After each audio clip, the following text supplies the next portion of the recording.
നമസ്കാരം, പുതിയൊരു വീഡിയോയിലേക്ക് സ്വാഗതം. അപ്പം കഴിഞ്ഞ ദിവസം ഞാൻ ഒരു വീഡിയോ ഇട്ടിട്ടുണ്ടായിരുന്നു. താരിഫ് യുദ്ധം, അതായത് ഈ ലോകരാഷ്ട്രങ്ങൾ തമ്മിൽ ടാക്സ് ഏർപ്പെടുത്തുന്നതും നികുതി അല്ലെങ്കിൽ തീരുവ ഇതൊക്കെ ചെലുത്തുന്നതിനെ പറ്റി ഞാനൊരു വീഡിയോ ഇട്ടിട്ടുണ്ടായിരുന്നു. അപ്പം ആ ഒരു വീഡിയോയുടെ കുറച്ച് കാര്യങ്ങൾ നമ്മൾ ഡിസ്കസ് ചെയ്തായിരുന്നു. ട്രംപ് ഓരോ രാജ്യങ്ങൾക്കും കൊടുത്തിട്ടുള്ള തീരുവ, അതുപോലെ നമുക്ക് ഇന്ത്യ എത്രത്തോളം ബാധിക്കും, നമ്മുടെ ഇന്ത്യൻ കമ്പനികൾക്ക് എന്തെല്ലാം സംഭവിക്കും എന്നൊക്കെ പറഞ്ഞൊരു വീഡിയോ ഇട്ടിരുന്നു. അപ്പം അതായത് നമുക്ക് ആ ഒരു വീഡിയോ ഇട്ടതിന് ശേഷം നമുക്ക് ഉണ്ടായ കുറച്ച് ന്യൂസുകളാണ്. നമ്മുടെ ഇന്ത്യയും ചൈനയും തമ്മിലുള്ള ഒരു ബന്ധത്തെ പറ്റിയാണ് ഇന്നത്തെ വീഡിയോ പറയാനുള്ളത്. കാരണം അറിയാമല്ലോ, പണ്ട് ഇന്ത്യയും ചൈനയും യുദ്ധം നടന്ന സമയത്തും ഇന്ത്യൻ പാകിസ്ഥാനും യുദ്ധം നടന്ന സമയത്തായാലും ഇനി നമ്മുടെ ഇന്ത്യയുടെ ചരിത്രത്തിൽ എന്ത് വേണേലും എടുത്തോ, നമുക്ക് ഇതുവരെ ചൈന ഒരു സപ്പോർട്ട് തന്നിട്ടില്ല. ചൈന എന്ന് പറയുന്ന രാജ്യം നമുക്ക് ഒരു വിധത്തിലും ഒരു സപ്പോർട്ട് തരാത്തൊരു രാജ്യമാണ്. അതിന് ടാക്സ് പരമായാലും ഇറക്കുമതി കയറ്റുമതി, അവരുടെ ആപ്സ് ഉപയോഗിക്കുന്നതിനായാലും, അല്ലെങ്കിൽ ഒരു യുദ്ധം വരുമ്പോൾ നമുക്ക് അതായത് നമ്മുടെ ആയുധങ്ങൾ തന്നായാലും മറ്റ് നയതന്ത്ര സപ്പോർട്ടാണെങ്കിൽ എങ്ങനെ നോക്കിയാലും നമുക്ക് ഇന്നേ വരെ ചൈന ഒരു സപ്പോർട്ട് തന്നിട്ടില്ല. ആ ചൈന ഈ താരിഫ് യുദ്ധത്തിൽ അമേരിക്കയുടെ ഈ ഒരു പ്രശ്നത്തിനെതിരെ നമുക്ക് സപ്പോർട്ട് തന്നിരിക്കുകയാണ്. ഇതൊരു വലിയൊരു കാര്യമാണ് തന്നെയാണ്. കാരണം ഇപ്പം ബ്രിക്സ് എന്ന് പറയുന്ന ഒരു സംഘടന അറിയാമല്ലോ, എല്ലാവരും കേട്ടിട്ടുള്ളതായിരിക്കും. ബ്രിക്സ് എന്ന് പറയുന്നത് Britain, Russia, India, south Africa, China. അപ്പോൾ ഇത്രയും രാജ്യങ്ങൾ ചേർന്ന് ഉള്ളൊരു സംഘടനയാണ് ബ്രിക്സ് എന്ന് പറയുന്നത്. അപ്പോൾ ഈ ബ്രിക്സ് എന്ന് പറയുന്ന രാജ്യം കൂടുതലും കൂടെ ശക്തിയാവാൻ പോവാണ്. അപ്പോൾ ലോകശക്തികളിൽ ബ്രിക്സ് എന്ന് പറയുന്ന ഒരു സംഘടനയിൽ അവരൊരു റുപ്പിയൊക്കെ ഉണ്ടാക്കാൻ പോകുന്നത്, അതായത് ഒരു രൂപ. ബ്രിക്സ് എന്ന് പറയുന്ന സംഘടന രൂപ ഉണ്ടാക്കാൻ പോവുകയാണ്. ഇപ്പോൾ നമ്മൾ കേട്ടിട്ടില്ല, ഡോളർ, അതുപോലെ പൗണ്ട്, നമ്മുടെ റുപ്പി, ഇതൊക്കെ പോലെ ഈ ബ്രിക്സ് എന്ന് പറയുന്ന സംഘടനയ്ക്ക് ഒരു റുപ്പി ഉണ്ടാക്കുമ്പോൾ അപ്പം ഇത് വന്നു കഴിഞ്ഞ് കഴിഞ്ഞാൽ അമേരിക്കൻ ഡോളറിൻ്റെ വില ഭയങ്കര രീതിയിൽ ഇടിയും. ഇത് അമേരിക്കയ്ക്ക് ഏറ്റവും വലിയ പ്രശ്നമാണ്. ഇതൊക്കെയാണ് ഈ ട്രംപിനെ ഇത്രയും താരിഫുകൾ കൂട്ടി ഇതൊരു യുദ്ധം പോലെ ആക്കാനുള്ള ഒരു കാരണം. പിന്നെ നമ്മുടെ റഷ്യയായിട്ടുള്ള ബന്ധമാണ്. റഷ്യയിൽ നിന്ന് നമ്മൾ വൻതോതിൽ എണ്ണ വാങ്ങിച്ചിട്ട് നമ്മൾ മറ്റു പരിപാടികൾക്ക് ഉപയോഗിക്കുന്നതെന്ന് ഈ ട്രംപ് പറയുകയാണ്. ഇത് എന്ത് അടിസ്ഥാനത്തിലാണ് ഈ ട്രംപ് പറയുന്നതെന്ന് നമുക്കറിയില്ല. കാരണം എന്ന് പറഞ്ഞു കഴിഞ്ഞാൽ നമുക്ക് 140-150 കോടി ജനങ്ങളുള്ള നമ്മുടെ രാജ്യത്ത് പോലും ഈ എണ്ണ വാങ്ങിച്ചിട്ട് ഇത് ഉപയോഗിക്കാൻ തികയുന്നില്ല. ഇവിടെ എണ്ണ വാങ്ങിച്ചിട്ട് നമ്മുടെ രാജ്യത്തിന് ഇത് ഉപയോഗിക്കാൻ തികയുന്നില്ല. അതൊന്ന് ആലോചിക്കണം. ഇത്രയും ജനങ്ങൾ കിടക്കുമല്ലോ, ഇത്രയും ജനങ്ങൾ, വാഹനപ്പെരുപ്പം, LPG, എന്തെല്ലാം രീതിയിലാണ് നമ്മൾ ആ ഒരു ക്രൂഡ് ഓയിലായാലും നമ്മൾ എണ്ണ വാങ്ങിച്ചിട്ട് പല രീതിയിലുള്ള ആവശ്യങ്ങൾക്ക് നമുക്ക് തന്നെ തികയുന്നില്ല. അപ്പോൾ നമ്മളിത് വേറെ വിൽക്കാനോ മറ്റു കാര്യങ്ങൾക്കോ ഉപയോഗിക്കുന്നില്ല. ഇത് ഈ ട്രംപ് എന്ത് വിവരക്കേടാണ് പറയുന്നതെന്ന് എനിക്കറിയാൻ പറ്റും. എന്തൊക്കെ പറഞ്ഞാലും ഈ ഒരു ഒറ്റ സംഭവം കൊണ്ട് റഷ്യയും ചൈനയും ഇന്ത്യയും മൂന്നും ഒന്നിക്കാൻ പോവാണ്. നമ്മുടെ വിദേശ നയതന്ത്ര വിദഗ്ധനായിട്ടുള്ള അജിത് ഡോവൽ എന്ന് പറയുന്ന വ്യക്തി പുടിനെ നേരിട്ട് കണ്ട്, വ്ളാഡിമിർ പുടിൻ നമ്മുടെ ഇന്ത്യയിലേക്ക് വരാൻ പോവുകയാണ്, റഷ്യയുടെ പ്രധാനമന്ത്രി. അതുപോലെ തന്നെ ചൈനയിൽ പോയി നരേന്ദ്രമോദി ചൈന സന്ദർശിക്കാൻ പോവുകയാണ്, അവിടുത്തെ കാര്യങ്ങൾ സംസാരിക്കാനായിട്ട്. അപ്പം എന്തുകൊണ്ടും നമുക്ക് ഒരു കണക്കിന് ഇപ്പോൾ നിലവിൽ ഇച്ചിരി ബുദ്ധിമുട്ടുകൾ വന്നെങ്കിലും ഭാവിയിൽ നമുക്ക് ഏറ്റവും നല്ലതാണ് നമ്മുടെ ഇന്ത്യക്ക് ഈ അമേരിക്ക പോലുള്ള ഒരു സാമ്പത്തിക ശക്തിയിൽ നിന്ന്, അവരുടെ നയങ്ങളിൽ നിന്ന് അവർക്ക് നമ്മൾ കുനിഞ്ഞു കൊടുക്കുകയോ അല്ലെങ്കിൽ അയാളുടെ ചൊൽപ്പടിയിൽ നിൽക്കണം എന്നാണ് ഈ ട്രംപ് പറയുന്നത്. ഇതെല്ലാം നമുക്ക് വേണ്ട. നമ്മുടെ സ്ട്രെങ്ത് എന്താണെന്ന് ഇപ്പം ട്രംപിന് തന്നെ മനസ്സിലാക്കി. അതാണ് മെയിനായിട്ടുള്ള കാര്യം. അതിനുള്ള കാരണം ഞാൻ പറയാം. ഡൊണാൾഡ് ട്രംപ് നമ്മുടെ ഇന്ത്യയുടെ സാധനങ്ങൾ അമേരിക്കയിലേക്ക് ഇറക്കുമതി ചെയ്യുന്നതിന് 50% നികുതി തീരുവ ടാക്സ് ഏർപ്പെടുത്തി. പക്ഷെ ഒരു സാധനത്തിന് മാത്രം ഒഴിവാക്കി. എന്താണ്? ഐഫോൺ എന്ന് പറയുന്ന സാധനം അമേരിക്കൻ നിർമ്മിത കമ്പനിയാണ്. അപ്പോൾ ഈ അമേരിക്കയിൽ ഈ സാധനം ഉണ്ടാക്കാൻ ഭയങ്കര കോസ്റ്റാണ്. കാരണം അമേരിക്കയിൽ അത്രയും തൊഴിലാളികളെയും അല്ലെങ്കിൽ അത്രയും എക്യുപ്മെൻറ്റ്സും എല്ലാം വെച്ച് അത് ഉണ്ടാക്കിയെടുക്കണമെങ്കിൽ അത്രയും കോസ്റ്റാണ്. അത്രയും കോസ്റ്റ് എന്ന് പറയുമ്പോഴത്തേന് ആ രാജ്യം, അമേരിക്ക എന്ന് പറയുന്ന രാജ്യം, ഈ ഐഫോൺ ഉപയോഗിക്കുന്നത് നമ്മളിവിടെ ഇന്ത്യയിൽ ഇപ്പോൾ ഈ നമ്മൾ റെഡ്മി, അതുപോലെ കുറച്ച് നമ്മുടെ അത്ര വലിയ വിലയില്ലാത്ത ഫോണുകളൊക്കെ നമ്മൾ ധാരാളമായിട്ട് എല്ലാവരും ഉപയോഗിക്കുന്നില്ലേ, അവിടെ എല്ലാവരും ഉപയോഗിക്കുന്ന ഐഫോണാണ്. അവിടെ ഐഫോൺ എന്ന് പറയുന്ന ഫോൺ ഒരു സാധാ ഫോണാണ്. അപ്പോൾ അവരിങ്ങനെ ഓരോ വർഷം അപ്ഡേഷൻ, ഇപ്പോൾ 15 Pro, 16 Pro, 16, 60+ ഇങ്ങനെ വരുമ്പോൾ അവർ പുതിയത് വാങ്ങിച്ചുകൊണ്ടേയിരിക്കും, അപ്ഡേറ്റ് ആയിക്കൊണ്ടേയിരിക്കും. നമ്മളാണ് ഇവിടെ 4 വർഷം 5 വർഷമൊക്കെ മൊബൈൽ വാങ്ങുന്നത്.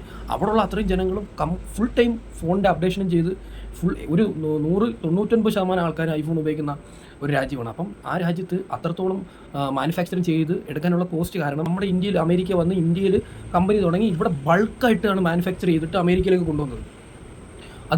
അപ്പം ഒന്ന് ആലോചിക്കണം, ഈ താരിഫ് വരുമ്പം 1 ലക്ഷം രൂപയ്ക്ക് ഐഫോൺ വാങ്ങേണ്ട അടുത്ത് ചിലപ്പം ഈ താരിഫ് വന്നു കഴിഞ്ഞാൽ 1.5 ലക്ഷം രൂപ, 2 ലക്ഷം രൂപ വരും.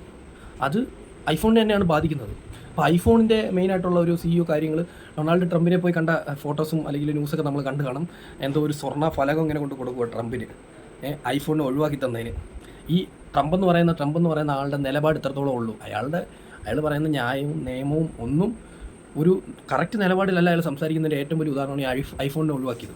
ഐഫോൺ അത്രയ്ക്ക്, അപ്പോൾ അതിൽ നിന്ന് തന്നെ മനസ്സിലാക്കണം നമ്മുടെ ഇന്ത്യ എന്ന് പറയുന്നത് ഇത്രയും മാനുഫാക്ചറിങ് കപ്പാസിറ്റി ഉള്ളൊരു രാജ്യമാണെന്ന് അതിൽ നിന്ന് മനസ്സിലാക്കണം. ഇത്രയും ബൾക്കായിട്ട് ഒരു പ്രൊഡക്ടിവിറ്റി ഉള്ളൊരു ഉണ്ടാക്കാൻ കഴിയുന്ന എന്ത് പ്രോഡക്റ്റ് ആണെങ്കിലും ഉണ്ടാക്കിയെടുത്ത് കൊണ്ടുപോകാൻ കഴിയുന്ന ഒരു ഭയങ്കര വലിയ ഒരു ഒരു ഒരു മാനുഫാക്ചറിങ് സെക്ടറാണ് നമ്മുടെ ഇന്ത്യ എന്ന് ഇതിൽ നിന്ന് തന്നെ മനസ്സിലാക്കണം. ഈ വിഷയം വന്നപ്പോൾ നരേന്ദ്രമോദി ഒരു കാര്യം വന്നു. ഇപ്പോൾ നരേന്ദ്രമോദി എന്നല്ല, പൊതുവേ പണ്ടൊക്കെ ആണെങ്കിലും ഈ ഏത് രാഷ്ട്രീയ പാർട്ടി ഭരിച്ചാലും നമ്മൾ നികുതി എന്ന് പറയുന്ന സാധനത്തിൽ മറ്റു രാജ്യങ്ങൾക്ക് നമ്മൾ പാലും പച്ചക്കറിയും, ഡയറി, പാൽ ഉൽപ്പന്നങ്ങൾ, അതുപോലെ തന്നെ പഴം, പച്ചക്കറി, ഇതിൻ്റെ കാര്യത്തിൽ നമ്മൾ ഒരു വിട്ടുവീഴ്ചയും കൊടുത്തിട്ടില്ല. കാരണം നമ്മൾ എപ്പോഴും നമ്മുടെ ഇന്ത്യയിലുള്ള കർഷകരെ മാത്രമേ പ്രൊട്ടക്റ്റ് ചെയ്തിട്ടുള്ളൂ. നമ്മൾ പുറത്തുനിന്ന് നമ്മൾ ഒരു രാജ്യത്തിനും ഈ രണ്ട് കാര്യങ്ങൾക്ക് ഒരു ഇളവും കൊടുത്തിട്ടില്ല. ഈ ട്രംപ് പറയുന്നതെന്ന് പറഞ്ഞാൽ അമേരിക്കയിൽ നിന്നുള്ള പാൽ, പച്ചക്കറി അല്ലെങ്കിൽ പഴങ്ങൾ ഉൽപ്പന്നങ്ങൾക്ക് ഇവിടെ 0 ടാക്സ് വേണമെന്ന്. 0 ടാക്സ് ഇവിടെ കൊടുക്കണം. അപ്പോൾ ഒന്ന് ആലോചിച്ച് നോക്കണം, അമേരിക്ക എന്നൊക്കെ പറഞ്ഞു കഴിഞ്ഞാൽ ഏകദേശം 30 ട്രില്യൺ ആസ്തി GDP ഉള്ള അത്രയും സമ്പന്നമായ രാജ്യമാണ്. ആ രാജ്യത്ത് നിന്ന് പഴം, പച്ചക്കറി, അതുപോലെ പഴം, പച്ചക്കറി, പിന്നെ പാൽ ഉൽപ്പന്നങ്ങൾ, ഇതൊക്കെ നമ്മുടെ ഇന്ത്യയിലേക്ക് വരുമ്പോഴത്തേക്കും ഇവിടെയുള്ള പാലും പച്ചക്കറിയും പഴമൊക്കെ ഉണ്ടാക്കുന്ന കർഷകർക്കാണ് അടി. കാരണം അവർ വളരെ കുറച്ച് റേറ്റിൽ ഇവിടെ കൊണ്ടുവന്ന് ബൾക്ക് രീതിയിൽ വിറ്റ് കഴിഞ്ഞാൽ സ്വാഭാവികമായിട്ട് ഇവിടുത്തെ ജനങ്ങൾ അത്രയും വില കുറച്ച് കിട്ടുന്ന സാധനങ്ങളെ പോയി വാങ്ങാറുള്ളൂ. അപ്പോഴത്തേനും ഇവിടെ ഇത് കഷ്ടപ്പെട്ട് കൃഷി ചെയ്തുണ്ടാക്കുന്ന കർഷകർക്കും അതുപോലെ തന്നെ പാൽ ഉൽപ്പാദിപ്പിക്കുന്നവർക്കും അടിയാണ്. അവരാണ് ഇവിടെ ഭയങ്കര രീതി എക്കണോമി തകരും. നമ്മുടെ ഇന്ത്യയുടെ എക്കണോമി തകരും. ഇവിടുത്തെ ഉൽപ്പാദനം കുറയും, ഇവിടുത്തെ പ്രൊഡക്ടിവിറ്റി കുറയും, ഇവിടെ വൻ രീതിയിൽ പ്രശ്നം ഉണ്ടാക്കും. അപ്പോൾ ഇതാണ് ട്രംപിന് വേണ്ടത്. അത് പക്ഷേ നരേന്ദ്രമോദി ഓപ്പണായിട്ട് പറഞ്ഞു, ഇനി എൻ്റെ തല പോയാലും വേണ്ടിയില്ല, പക്ഷേ പച്ചക്കറി, പഴം ഇവിടുത്തെ കർഷകരെ വിട്ട് ഞാൻ കളിക്കില്ല. ഇനി എന്തൊക്കെ വന്ന് ഇനി തല പോയെന്ന് പറഞ്ഞാൽ ഇവിടുത്തെ കർഷകരെ വിട്ട് കളിക്കില്ല എന്ന് അദ്ദേഹം ഡയറക്റ്റായിട്ട് പറഞ്ഞു. അതാണ് നമ്മുടെ ഇന്ത്യക്ക് അത്രയും ഇതുപോലെ ഒരു ശക്തനായ ഒരു നേതാവ് ഇന്ത്യക്ക് ഇതുവരെ വന്നിട്ടില്ല.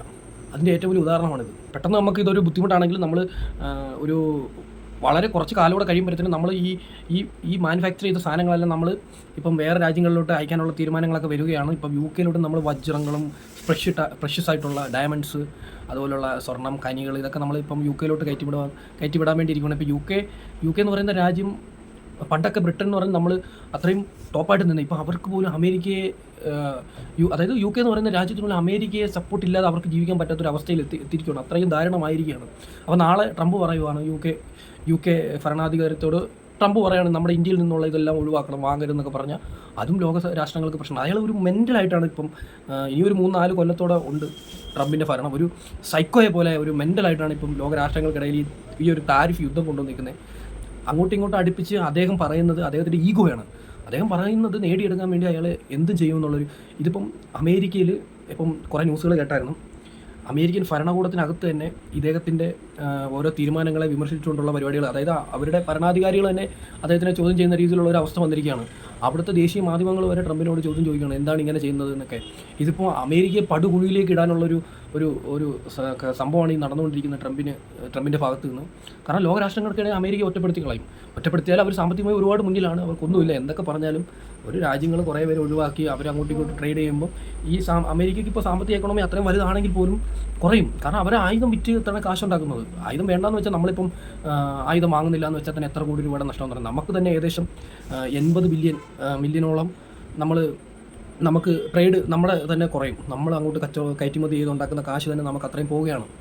80ഓളം നമുക്ക് നഷ്ടപ്പെടുവാണ്. അതുപോലെ തന്നെ അവർക്കും നമ്മൾ ആയുധങ്ങൾ വാങ്ങുന്നത് വേണ്ടാന്ന് വെക്കുകയാണെങ്കിൽ അവർക്കും അത്രത്തോളം. അപ്പം അമേരിക്കയുടെ എക്കണോമി താന്നുകൊണ്ടിരിക്കും. മറ്റ് രാജ്യങ്ങൾ സപ്പോർട്ട് കുറയ്ക്കുന്നതനുസരിച്ച് ഇവിടെ കയറിപ്പോവും, അവിടെ കുറയും. കാരണം അങ്ങോട്ടും ഇങ്ങോട്ടും ട്രേഡ് നടന്നാലേ രാജ്യങ്ങൾ വളരത്തുള്ളൂ.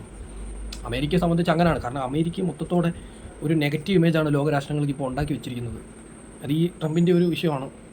എന്തായാലും ഒരു മൊത്തത്തിൽ നമുക്ക് ഒരു ട്രേഡ് പരമായി നമുക്കൊരു നെഗറ്റീവ് ഉണ്ടെങ്കിൽ പോലും മറ്റു കാര്യങ്ങളിലൂടെ നമുക്ക് ഏറ്റവും പോസിറ്റീവായിട്ടാണ് നമുക്ക് ഇത്ര ചൈന സപ്പോർട്ട് ചെയ്യണം. ചൈനയും റഷ്യയും നമുക്ക് സപ്പോർട്ട് ചെയ്ത് നമ്മൾ ലോകരാഷ്ട്രങ്ങളിൽ നമ്മൾ ടോപ്പാണ്. റഷ്യയും ചൈനയെ സപ്പോർട്ട് ചെയ്ത് കഴിഞ്ഞാൽ പിന്നെ നമുക്കൊന്നും നോക്കാനില്ല. അതാണ് ഏറ്റവും വലിയ കാര്യം. നമ്മൾ അന്നും ഇന്നും റഷ്യയുമായിട്ട് അത്രയും ബന്ധമാണ് നമുക്ക്. ഏത് കാലഘട്ടത്തിലാണ് നമ്മൾ അതുപോലെ എണ്ണ വാങ്ങിക്കുന്നുണ്ട്, റഷ്യയിൽ നിന്ന് അങ്ങോട്ടും ഇങ്ങോട്ട് കയറ്റുമതി ചെയ്യുന്നുണ്ട്. ഇതൊക്കെയാണ് പറയുന്നത്. ഇത് ഒരു തീരുമാനം മറ്റൊരു നല്ല കാര്യത്തിലേക്ക് എത്തിച്ചു എന്നാണ് എനിക്ക് പറയാനുള്ളത്. എന്തൊക്കെയാലും പുതിയ ന്യൂസുകളൊക്കെ ഉണ്ടെങ്കിൽ നമുക്ക് ഷെയർ ചെയ്യാം. ഒരു ലൈക്ക് ചെയ്തേക്കണേ, ഒരു സബ്സ്ക്രൈബ് ചെയ്തേക്കണേ. Okay, good bye.